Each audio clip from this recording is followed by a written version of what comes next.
नमस्कार दोस्तों, जय मां सरस्वती, जय जवाहर। दोस्तों आज हम बात करेंगे बीएसटीसी सेकंड लिस्ट और अपर मूवमेंट रिजल्ट को लेकर। आखिर कब तक आएगा रिजल्ट और सेकंड लिस्ट कब तक आएगी और देरी क्यों हो रही है। दोस्तों देरी इसलिए हो रही है क्योंकि अभी हमारे सेकेंड ईयर के एग्जाम चल रहे हैं और साथ में फर्स्ट ईयर वालों के भी एग्जाम चल रहे हैं। हमारे एग्जाम 2 फरवरी को समाप्त हो जाएंगे और फर्स्ट ईयर वालों के 5 फरवरी को समाप्त हो जाएंगे। उसके बाद दोस्तों आपको आपकी सेकंड लिस्ट और आपका अपर मूवमेंट रिजल्ट देखने को मिलेगा। कब तक मिलेगा आगे हम बताएंगे, एक अनुमानित डेट बताएंगे।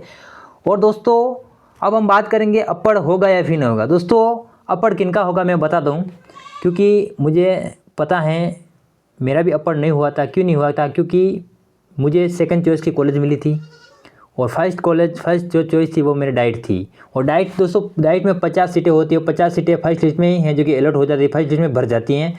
और डाइट में अगर आपके ऊपर डाइट है तो 5% है आपकी संभावना है कि कॉलेज चेंज आपका होगा, बाकी जो कॉलेज है वही रहेगा। क्यों? क्योंकि दोस्तों जो डाइट कॉलेज होती हैं वो सरकारी होती हैं और उसमें पैसा बहुत ना के बराबर लगता है, खर्चा बिल्कुल कम होता है ना। तो अच्छी फैसिलिटी भी है उसमें, जो भी है फैसिलिटी जो भी हैं अच्छी हैं सारी सब, इसलिए हर कोई भी डाइट को नहीं छोड़ना चाहता है।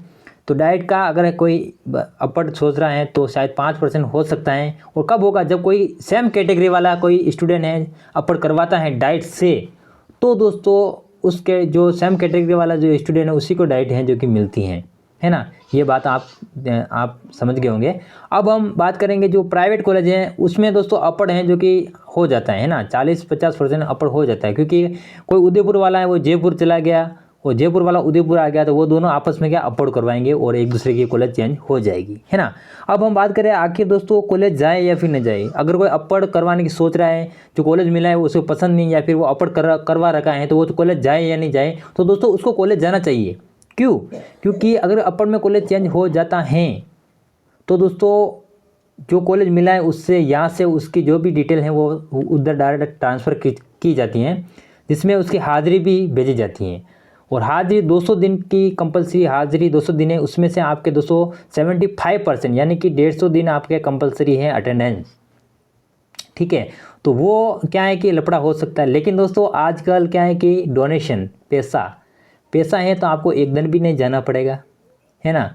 तो पैसा सब कुछ है, आपके अपने हिसाब से देख लेना। हाज़िरी कम पड़ जाएगी तो क्या है कि थोड़े बहुत पैसे कॉलेज वाले ले ही लेंगे, क्योंकि आजकल सारे कॉलेज डोनेशन पे चलते हैं, है ना। तो कितना लेता है पैसा वो तो उसका वीडियो मैंने ऑलरेडी बना दिया है, आप देख सकते हो। अब दोस्तों समझ गए होंगे कॉलेज जाए नहीं भी जाए। अगर कॉलेज मिला है तो जाओ, बेटर है। और आपके क्लासेस शुरू हो चुकी हैं।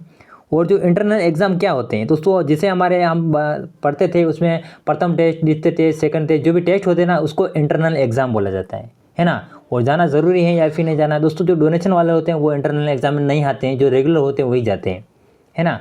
तो इससे घबराना नहीं है आपको, इंटरनल एग्ज़ाम हो जाएंगे ऐसा कुछ नहीं है। अब हम दोस्तों बात करें दोस्तों हाज़िरी का क्या लफड़ा, मैंने बता दिया। हाज़िरी 200 दिन की 200 दिन होते हैं, उसमें से 150 दिन आपके कंपलसरी हैं। अगर 150 दिन से कम होता है तो वो आपके एक पर डे के हिसाब से जो भी अमाउंट है उसके अकॉर्डिंग आपके क्या है कि अमाउंट लेगा। और कब लेगा? जब आपका एग्ज़ाम फॉर्म भरोगे, कभी भी जब आपको कॉलेज जाओगे, कोई इंटर्नशिप का जो फॉर्म है ना, उस पर साइन करवाने, अलॉटमेंट जो भी है, किसी भी समय आपसे वो मांग लेंगे कि भाई अब पैसे दो, ठीक है। ये बात समझ में आ चुकी होगी। अब हम बात करेंगे तो स्कॉलरशिप फॉर्म कौन भरे, कौन कौन भर सकता है दोस्तों। ST SC OBC वालों को BPL परिवार से या कोई दिव्यांग है वो भर सकता है। और तारीख वैसे बढ़ा दी गई हैं तो भर सकते हो। कोई अपर वाला है तो अगर सोच रहा है तो वो बाद में भरे, अगर भरना चाहते हो तो जो वर्तमान कॉलेज है वो भर सकता है, क्योंकि वापस सेंड बैक आ जाएगा। सेंड बैक आने के बाद आप जो कॉलेज नहीं चेंज होती है उसको भी आप सेलेक्ट कर सकते हो, नो प्रॉब्लम्स, ठीक है। तो ये डाउट क्लियर हो चुका होगा कौन कौन भर सकते हैं वगैरह वगैरह। तो अब दोस्तों हैं जो कि आपके सारे डाउट क्लियर हो चुके हैं। अब कब तक आएगी? तो दोस्तों मान के चलो, देखो 5 के बाद आपकी कभी भी आ सकती है, क्योंकि मैं कोई ऐसा हमें विभाग वाला हूँ तो नहीं कि आपको बता दूंगा कि 10 तारीख को आ जाएगी, ये आ जाएगी।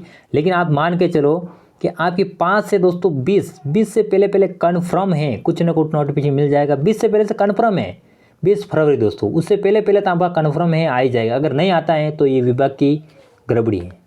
गड़बड़ी बोला तो इसका काम अच्छा नहीं है ना। तो कैसा लगे वीडियो, और भी कोई डाउट हो कमेंट करना, है ना। और कट ऑफ की बात करें दोस्तों, कट ऑफ क्या रही है वो आपको पता होगा। उससे दोस्तों 5 या 10 नंबर कम कर सकते हो, उससे ज़्यादा क्या है कि अब नीचे नहीं जाने वाले, क्योंकि आज कल हर कोई BSTC करना चाहता है। तो मिलते हैं नेक्स्ट वीडियो में, तब तक बाय बाय, जय हिंद, जय भारत, जय जोहार, जय आदिवासी।